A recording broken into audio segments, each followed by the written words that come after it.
مدینہ کے یہ خوش نصیب لوگ جنہوں نے اپنے گھر بار، اپنی عزتیں، حتیٰ کہ اپنی جانیں بھی رسول اللہ صلی اللہ علیہ وسلم پر قربان کرنے کا عہد کیا، وہ کون تھے، کیسے منتخب ہوئے، اور شیطان نے جب یہ معاہدہ توڑنے کی آخری کوشش کی تو کیا ہوا؟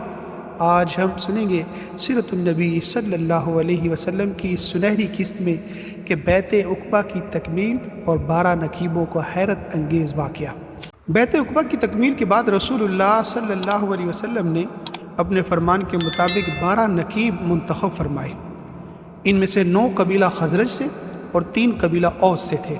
یہ سب اپنے اپنے قبیلوں کے سربراہ مقرر ہوئے تاکہ دعوت و تبلیغ کو آگے بڑھائیں اور بیعت کے عہد کو اپنی قوم میں نافذ کریں۔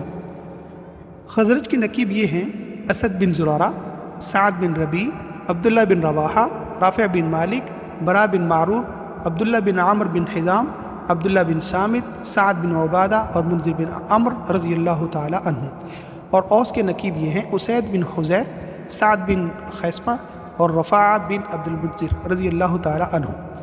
آپ صلی اللہ علیہ وسلم نے فرمایا کہ اب آپ اپنی قوم کے کفیل ہیں، جیسے حضرت عیسیٰ علیہ السلام کے حواری ان کی قوم کے کفیل تھے، اور میں مسلمانوں کا کفیل ہوں۔ اسی وقت ایک شیطان نے اونچی آواز میں قریش کو خبردار کرنا چاہا کہ محمد صلی اللہ علیہ وسلم اور ان کے ساتھی تمہارے خلاف جمع ہو گئے ہیں۔ آپ صلی اللہ علیہ وسلم نے فرمایا: ہر گھاٹی کا شیطان ہے، سن اے اللہ کے دشمن، میں تیرے لیے بھی فارغ ہونے والا ہوں۔ انصار نے جوش میں کہا: یا رسول اللہ، اگر آپ حکم دیں تو ہم کل ہی اہل مکہ پر ٹوٹ پڑیں۔ لیکن آپ صلی اللہ علیہ وسلم نے صبر اور حکمت کا راستہ اختیار فرمایا اور فرمایا: ہمیں اس کا حکم نہیں دیا گیا، اپنے ڈیروں میں واپس چلے جاؤ۔ یوں یہ عظیم معاہدہ مکمل ہوا اور اسلام کی تاریخ کا ایک نیا باب روشن ہوا۔